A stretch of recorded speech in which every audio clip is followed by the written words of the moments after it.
नमस्कार, मैं मोहम्मद आसिफ और आप देख रहे हैं नेक्स्ट 9 न्यूज़।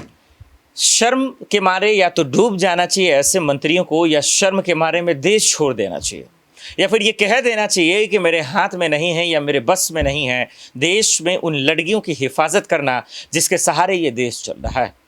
चाहे पार्लियामेंट या सुप्रीम कोर्ट के सामने उन देश की बेटियों को घसीटा जाता हो, या उन देश की बेटियों की चीख पुकार उन मंत्रियों के कान में नहीं जाता हो जो बेशर्म मंत्री खुल्लम खुल्ला कहते हैं कि हम देश की रक्षा और देश की बेटियों की रक्षा करेंगे।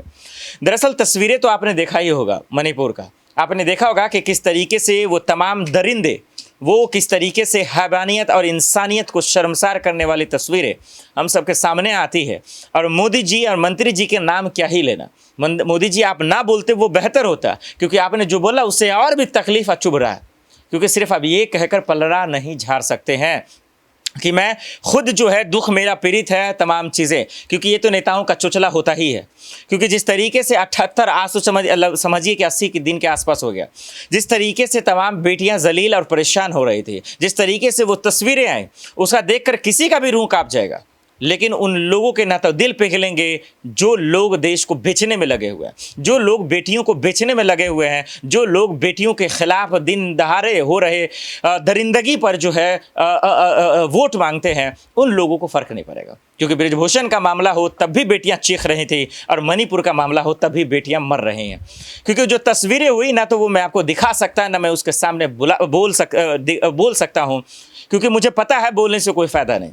ना तो मैं उनके परिवारों का दुख बांट सकता हूँ, ना मणिपुर में जो जिन महिलाओं के साथ बदतमीजी हो रही है, जिन्हें जलील किया जा रहा है, मैं किसी का दुख नहीं बांट सकता। लेकिन इतना ज़रूर कह सकता हूं कि उन मंत्री जो वोट के वक्त जाते हैं और उन्हीं महिलाओं के सामने पैर पकड़कर वोट की भीख मांगते हैं, उन्हें चुल्लू भर पानी में डूबकर मर जाना चाहिए। और वो इसलिए दर्शकों, क्योंकि जो सीएम का बयान आया वो इतना शर्मनाक और इतना घिनौना है कि मैं आपको बता नहीं सकता। जरा इसी पर कांग्रेस क्या कुछ करी, जरा सुनिए। केंद्र में बैठे प्रधानमंत्री और स्मृति ईरानी जी जो women and child development minister और सारे महिला मंत्री अगर चुप है, इसका मतलब यह है कि वो चाहते हैं कि मणिपुर में हिंसा हो, वो चाहते हैं कि देश में कम्युनलिज्म हो, वो चाहते हैं कि ऐसे वारदात हो।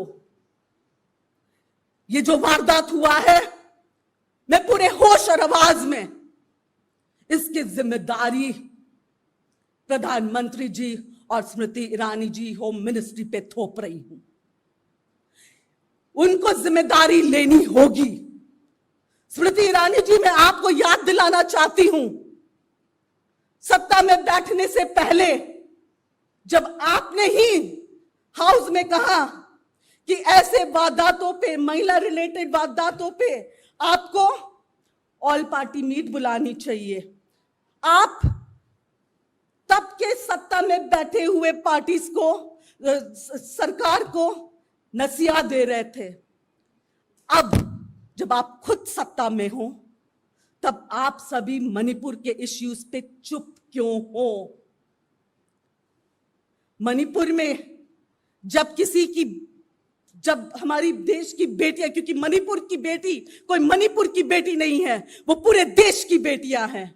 आज देश की महिलाएं कहती है कि मणिपुर की बेटियां हमारी बहनें हैं, उन पे आप चुप क्यों हो? इतनी राजनीति क्यों हो रही है?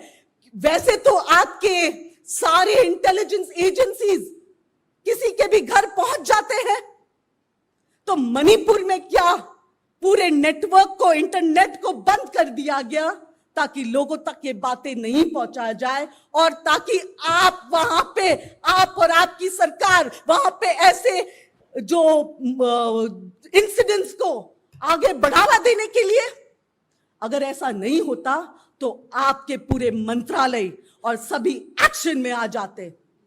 सुना आपने, और इसीलिए मैं कह रहा हूं कि सीएम का बयान इतना घिनौना, इतना शर्मनाक है कि चुल्लू भर पानी में डूबकर मर देना चाहिए। क्योंकि वो कह रहे हैं कि ऐसी घटना तो 100 से ज़्यादा हुई होंगी मणिपुर में, और तब भी आप इस्तीफा नहीं दे रहे हैं। शर्म के मारे ऐसे गद्दी पे बैठने से अच्छा है कि चुल्लू भर पानी में डूब के मर जाना चाहिए। इससे ज़्यादा मेरे पास तो लगता है दर्शकों को शब्द नहीं होंगे।